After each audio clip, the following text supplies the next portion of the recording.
தமிழ் சினிமாவின் பொற்கால நாயகிகளில் ஒருவர். அபிநய சரஸ்வதி என்று அழைக்கப்பட்டவர்.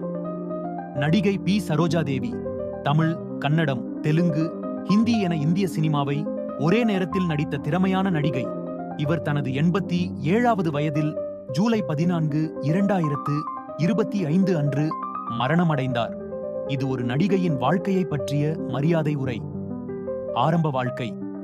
பி. சரோஜா தேவி 1938ஆம் ஆண்டு பெங்களூரில் பிறந்தவர். இளம் வயதில் நட்டியம் மற்றும் இசையில் ஆர்வம் கொண்டு வளர்ந்தார். 17 வயதில் மகாகவி காளிதாசா என்ற கன்னட படத்தில் முதலாக அறிமுகமானார்.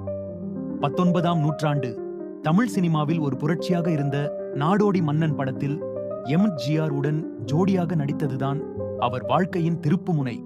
அதன்பின் பெரிய இடத்து பெண், புதிய பார்வை, வசந்த மாளிகை ஆகிய படங்கள் இவரை உயர்த்தின. சிவாஜி கணேசனுடனும் ஜெமினி கணேசனுடனும் வெற்றிகரமாக நடித்தார். இவர் 1969இல் பத்மஸ்ரீ, 1992இல் பத்மபூஷன் விருதுகள் பெற்றவர். மேலும் மாநில அரசு விருதுகள், நாட்டு விருதுகள் என பல பாராட்டுகள் பெற்றவர்.